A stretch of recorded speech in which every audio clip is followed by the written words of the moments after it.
Welcome to another episode of the Fruitful Family Podcast, where we talk about all things faith, family, and farming. I'm Brad. And I'm Starla. And on today's episode, we're going to talk about farm, homesteading, homeschooling, time management. Time management. That would have been... Is that what you were looking for? That's what I was looking for. Too many words. Too many words. Time management.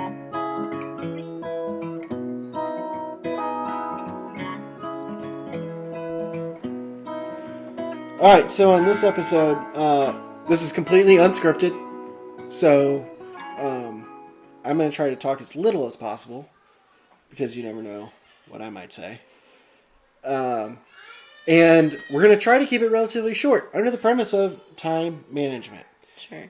And so this we've been asked several times through our Facebook page and other things.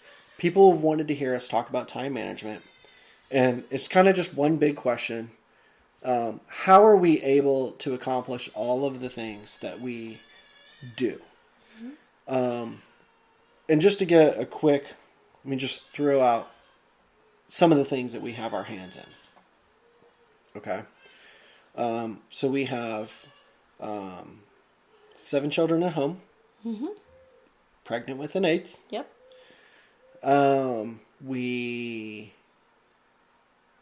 I teach at church on Wednesday nights. Mm-hmm. Occasionally we'll preach or play music on Sunday mornings, which we do attend Sunday mornings and Wednesday nights. Yep. We homeschool our children. Mm-hmm. We homestead. Mm-hmm. And so there's various aspects of that, different seasons, which we do some more than others and different things. And so we have that. And then we run a full-time business from our home, where we produce, we package, we ship, we do everything for our business, for our product from our home. Anything else that you would think of that we... I think this is included in the business, but I do some massages every week. And then, so adding to the question, how do we have time for those things? How do we spend time with our kids? And do we just have crazy, weird, like, it was once said of Albert Mohler, president of the Southern Baptist Theological Seminary, that he sleeps like 3 hours a night. They would be up like speed reading like dozens of books every day before he would just sleep like 3 hours and he was just like super productive. Yeah. Is that our practice? No. All right. It's on you. Yeah, so I would say the first thing that I think allows us to be productive is that we both generally start the day by reading the Bible. I thought you were going to say with coffee. Well, the two combined. We have a cup of coffee. So I'll have a cup of coffee, just one usually. Sometimes Brad will have 2. But when I'm pregnant, I only have 1 cup of coffee. And we read the Bible. And I really think that sets the tone for our day. And we also start the day by sitting down for, 30, 45 minutes, sometimes an hour even. And the reason I think this is good is because I don't ever, do I ever get everything done that I'd like to in a day? No. But I'm starting off my day by giving my time to Jesus and kind of submitting my day to Him and filling my soul with reminders of His goodness, His grace, and why I'm here on earth. I'm here to worship Him. So do I do that perfectly? No. Am I a perfect mom, a perfect homesteader, perfect wife? I'm not perfect at any of those things, but in Scripture I'm reminded that this life is short, it's not mine, and it's a good way to start my day. And then I move into starting a few chores. And Brad will usually move into starting to do some work. So we also do the same thing with our kids. They'll usually have some sort of frozen fruit first thing. Just for reference, we're usually 7:30 is when we get up. Generally. Yep. When I'm pregnant, that's true. And yeah, when you're I'm not pregnant, I'm usually up way earlier. 6:30. Yeah. I would say it's pretty safe to say our day starts, we're up out of bed, coffee is on around 7 o'clock. That's pretty consistent almost every day of the week. And we go to bed usually around 10 or 10:30. So we do get sleep. We're not running on 5 hours of sleep, 4 hours of sleep, which I also think helps. I can't do that. You can't, and I don't do it particularly nicely. One of the best pieces of counsel I ever got was, you probably need to sleep 2 hours longer than you are. You need to, how much sleep do you get and how much sleep do you need? And you need to match those two things. And that was given to me as a pastor. That counsel was given to me as a pastor, but it is, the practice has served me, even though I'm not pastoring, that I need 8 hours of sleep. Mm-hmm. And if I don't, I'm a butthead. And if I get those 8 hours, I'm much more kind, I'm much more generous, and I'm much more productive. So I can get more done by sleeping more. Yep, I think that's true. Yeah, so I think good sleep and then Bible time. We don't typically have breakfast until 9:30, 10 o'clock, which I think works for us. So coffee kind of fills us up for a while, and our kids have fruit, some sort of fruit when they wake up. And they're free to have milk or even a carrot if they're just starving. And we know we're not prescribing a schedule for everybody. Like, we have freedoms because we run a business from home. And we homeschool. Yep. We have freedoms. So even some people that homeschool and maybe the husband goes to work or things like that, you still don't have those freedoms. Mm-hmm. We're not saying anything about that. We're just kind of giving this is how we are able to do the things that we do. Mm-hmm. Absolutely. And so we'll usually get dishes done if we didn't get them all done the night before. I'll fold laundry. And then we'll have breakfast together. And breakfast is, so we do task, what's that called? Anyway, we put tasks on top of each other. So while we're eating breakfast, we're usually practicing classical conversation, the week's memory stuff, or we're doing Bible memory verses. And so the kids are listening and learning while they're eating breakfast, typically. And then after that, we'll move into doing some school for a few hours. Well, I'm either at my desk doing administrative stuff, or I'm in our kitchen producing. Yep. Usually by that time. Right. So I would say one of the things that works really well for us is that we do have divided tasks. Yep. So it's not that I don't help with the business or offer input at times, but my primary job is to cook, clean, organize, and plan meals to make sure that everything is running smoothly in our home. And that's not to say that Brad doesn't ever help with any of that, but it's my primary job. His primary job is to take care of the business and to make sure the business is running smoothly. And that doesn't mean I don't give input or help sometimes, but that's his primary job. Right. And then our children all have individual tasks that they do throughout the day. And sometimes they have to do that task 3 or 4 times a day because... Just like we do. Because that's just... We have to do dishes multiple times a day. I do dishes at least twice a day. We do laundry multiple times a day. Yeah, I do probably 4 or 5 loads most days. So our son, he's 10. He'll be 11 this summer. He switches over the laundry for me. So I will start the laundry and he switches it over for me, which is very helpful because I'm pregnant or have a small baby a lot and it's hard for me to get all the laundry out. So it's really helpful that he does that. And it's just one of those things I don't have to do. I'll start laundry and then I spend about an hour folding laundry. And while I'm folding laundry, I'm watching a YouTube video. Either something about God that's encouraging or something about health that I'm learning how to take care of us or how to like try to encourage other people who are maybe going through something in their own health. And I think that that is very helpful because it encourages me to keep feeding our family well. And it encourages me to continue to understand scripture or understand theological things while I'm doing something that I have to do that maybe I don't always want to do. Another thing that does save a lot of time is we have a family closet. Mm-hmm. So every person has a huge tote with their clothes in it. And above the 10 totes that we have, there's a clothes rack. Yeah, I guess it's like a closet rack. Yeah, it's like a closet rack.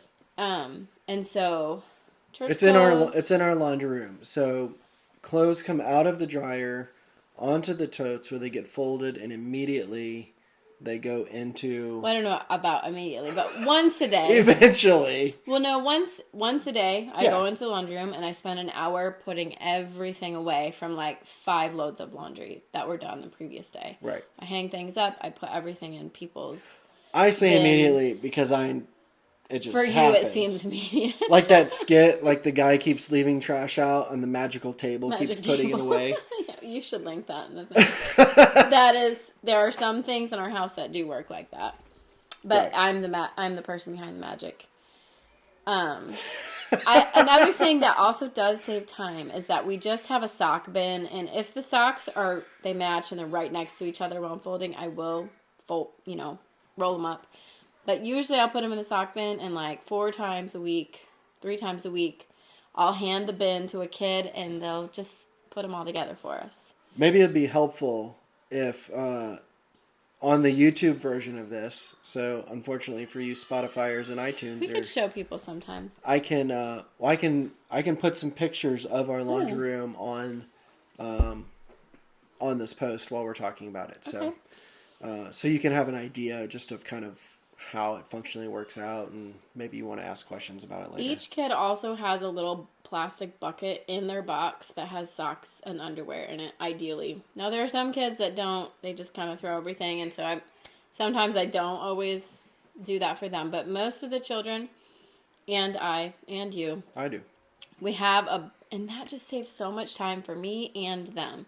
When they're going to find socks or underwear, so easy just to have a little bin to pull them out of. So that's how we do laundry. Laundry is just, it's one of those really important things that often is very stressful for women because... Before we landed on this system, it was something that very easily overwhelmed you. Like, with just the sheer volume of laundry that has to be done. Mm-hmm. Like 2, 3, 4 loads a day. And then, if I was single, right, I do 1 load of laundry a week. And when it comes out of the dryer, it sits over there. And I pull my clothes out of it as I need it. And I don't ever put anything away. But that would just be mass hysteria if we did that. Oh, yeah. With this family. So. And I think, too, it's not terrible to have dressers, but having to have making your kids get all of their laundry from some spot and putting it all in their dresser, it takes a lot of time. And it would take me a lot of time if I had to take every person's individual clothes somewhere else. So we talked about laundry. We've done a whole episode on homeschool, so I don't want to spend a lot of time talking about that. That is part of our daily routine. What about meals, right? So we don't go out. We can't afford to go out. We don't want to go out, though. It's gross. Let's just be honest. I mean, I don't want to go out because I have to fight with 7 kids sitting at a table waiting for their food to come. Because at home, they don't come to the table until their food's ready. And so... That probably saves time, too. So we let's talk about meals real quick. Yes. So we cook 3 meals a day. Well, we have at home 3 meals a day. We have 3 meals. Lunch is kind of a... Lunch is let's It's kind of a see fend for what we yourself. have. So it's typically leftovers. There's often bread that I bake and toppings for bread. There's pretty much always eggs and carrots and something fermented like a pickle or sauerkraut or something. And then usually we'll heat something up that has been a leftover. So for lunch. They get to choose whatever they want to eat for lunch for the most part. Usually they don't. There's not something they have to eat. Breakfast, they pretty much just have to eat what we're serving, and dinner, they just pretty much have to eat what we're serving. Right. So yeah, we don't run a restaurant here. We don't give menu options to our kids, and typically generally we work together. Yep. On getting dinner done. Breakfast is if I need to move quicker for some reason that day, I'll fix myself something and just kind of get out of the way. Mm-hmm. But a lot of the times in the meals, our girls are getting where they can. Yep. I mean, they could probably cook a whole meal if we. I'm sure they have. Would. Yeah, I know they have. And even our boys too have. Yeah. So we involve the kids a lot in our cooking. Mm-hmm. It helps often. Mm-hmm. It does. I mean, it does save time to have other people chop and stir while you're doing something else. Right. And kids can do it. And they won't get burnt. I mean, there are times. Oh, they do. Oh, so there are times. So there are times when they're like, oh, it hurts. Or I have a few kids who are really sensitive. And it's like, okay, I mean, you can stop if you need to. But mommy gets burnt all the time. It's just part of cooking. But what I'm saying is, like, they aren't, like, dying because they're helping to cook. And I think some parents are like, oh, like, that just makes me too nervous to have you help. I don't want you to get hurt. Yeah. And it's just like, they're not going to get any more hurt than you will get hurt. And in 5 years, when I'm, I'll be not quite to 50. I'll be sliding up to 50. They'll be able to cook me. Oh, yeah. Like, they'll be able to cook you, like, some Michelin style. Yeah, heck yeah, they will. Meals. And I'm totally cool with that. Like, mm-hmm. So, I'm looking forward to that. Afternoons usually include a nap for you and the little kids. Yep. And then it's back at school for a little bit. And so we do the big boys, they typically do school with me in the morning. Mm-hmm. And everybody else kind of plays or does maybe workbook type things. And then I do school with the girls in the afternoon. And typically the boys are done. They might have a little bit left to do. And then we work together for dinner. Yep. And depending on what day it is, we've mentioned in a couple different episodes, Tuesday night is our family worship night. Wednesday night, we go to church. And Friday night, when we're recording these, this is date night. And so, lucky you guys, we are spending our date nights recording podcast episodes for you. But the kids get to do their own thing. Mm-hmm. But one of the special things, one of the things we discovered, right. As our excuse me, as our family was growing, we were discovering that our kids were wanting more attention from us, and we didn't feel like we could give it because there's only 2 of us and there's 4,000 of them. And so this was 4 or 5 years ago. We've been doing it now. At least 3. I mean, it could 3 or 4 years. Then we'll say probably. Yeah. We started doing special days, and so each kid got initially got like an hour each day. So one kid on Monday, one kid on Tuesday, and so on and so on, where they got to pick what we did. All the other kids had to go away, and they got mom and dad completely to themselves. And we did that for like 3 or 4 years, basically. They could watch a movie. We could play a game. We could draw pictures. We've built Legos. Mm-hmm. We've done countless different things. The girls like to bake. And we've recently adapted that because we just found that it was taking just a huge chunk of our day just to kick all the other kids out and just to... And so we've said, okay, you can still pick what you want to do. We can do something, but the other kids are going to be around us. But we're going to sit down with you and do something with you. And that seems to be working as well. Mm-hmm. It's as well received as the initial premise. They Yep. still feel like we're giving them the special attention. Because we are. Because we are. They're getting our attention. But it's less stressful for us and even for everybody else have to do those things. Mm-hmm. And then I think one of the things we didn't mention is baking, right? You bake a lot of bread. Mm-hmm. And so when do you find the time to bake sourdough bread? You do bagels. Mm-hmm. We occasionally, maybe once a week, we'll have like some scrumptious cake or cupcakes or something. Mm-hmm. How in the world, with all of these things that you're doing, do you find the time to do that? Yeah, so I think including the kids is how I do it to a certain extent. Like, one is just making time to do it. Like, you just have to get into a rhythm of doing it. Like, we do lacto-fermented food. And that seems scary at first. You just gotta start doing it. You know, you just gotta get it done. You just gotta say, okay, I'm gonna spend half an hour or an hour doing this today. Just what I'm doing. Something else that I really wanted to get done might not happen today, and that's okay.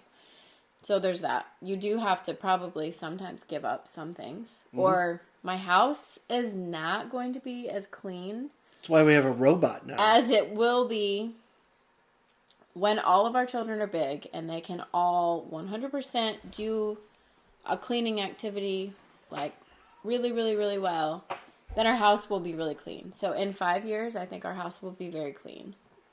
But our house is never as clean as it could be because I'm spending time doing other things, like feeding us well, feeding us food. I'm proud. So let's talk about cupcakes. And happy to have. Yeah, so we have a child that has a birthday at least once a month. So that's a lot of the reason that we make cupcakes. We also do... Or we make them for special days. Because they get part of special days, not just time with us or doing something. They get a special treat. Snack. Yeah, I do think that is such a good... So I really try to limit sugar in general. I just don't want them to have cavities. Or think that they should have sugar all day long every day. So I try to limit sugar to like Wednesday, Friday, and Sunday, if even then. But on their special day, they do get a treat. Usually it's sugar. It could be a baked good, or it could be... some candy we have laying around or some something. sort of... We usually have at least a little bit. But usually... And this is where it's a win. Because one of our daughters, for her special day, usually wants to bake. Mm-hmm. Like, the thing that she wants to do is to stay up with mom when everybody else is tired. And... that's when she wants to make cupcakes, or even if it's not cupcakes, like that's when Starla's mostly gonna make bread, right? Usually, sometimes you make it in the morning. Yep, but you're at least prepping it at night, sometimes, right. And so that's when she's helping do that, and so just how about we summarize just a couple bullet points here. Well, I wanted to say one other thing about food. So we don't meal plan. We have 7 or 8 things that we'll typically make for dinner, and we have 7 or 8 things that we typically make for breakfast.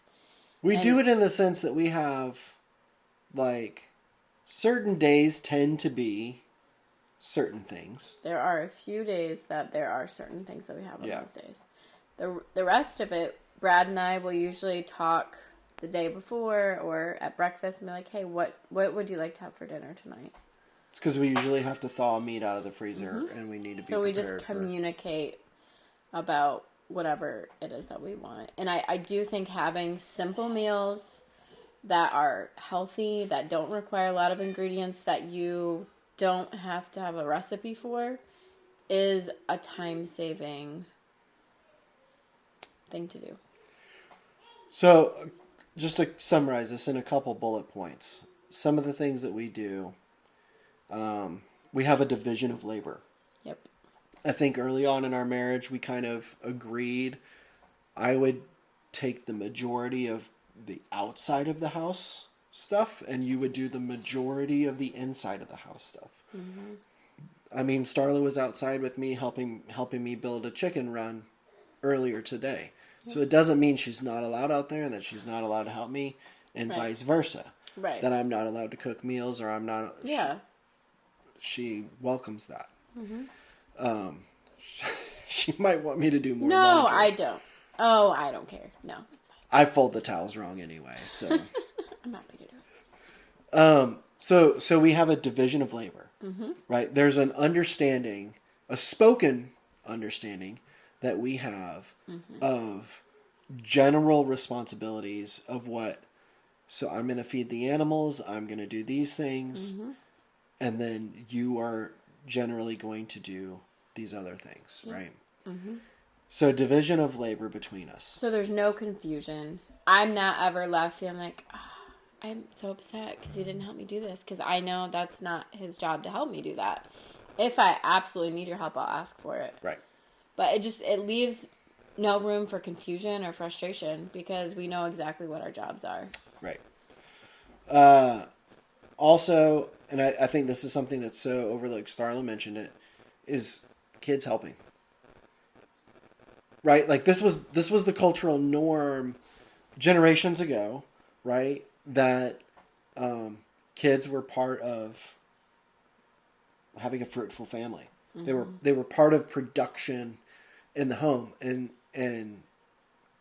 they weren't sitting around, with their Game Boys. I'm going to date myself. Like, and you couldn't get them to do anything. Like, they had stuff that had to be done, right? And they had to be the ones helping do it. And so, and I think in a modern culture, like, we've extended childhood and adolescence because we just assume like they can't do anything. They're not capable. They're not capable of doing these things. They can't pull this off. They can't accomplish anything real and beneficial. And that's just not true. Right. And so we go to great lengths to train our kids to do certain things, and to equip them to do things, to be productive. That allows us as a family to be fruitful. Right. So in division of labor. I also would say with that, nothing is too hard for them. Like, I don't think they feel oppressed. There are times when they'd rather not be doing what they're doing, but we don't work them so hard that they won't want this kind of lifestyle someday. And I do think that's important. Right. I think that if we don't burn them out. If you live on a farm, I think it's really important that you don't use your children so hard that they just want to run away from it. Right. When they get that age. Like, I'd rather have a messier house and not have it be as clean as it could be, and have my children want the kind of lifestyle that we have, than try to do way too much and have them be like, peace out, I'm done. That's too hard. But there's a division of labor between our kids too. And there really is. Like, they know when we're done, somebody has this job of wiping off the table. Somebody has a job of sweeping up the floor. Somebody has a job of doing this thing or that thing, or when we're doing dishes, somebody has to do those things. So we involve them with all of those things.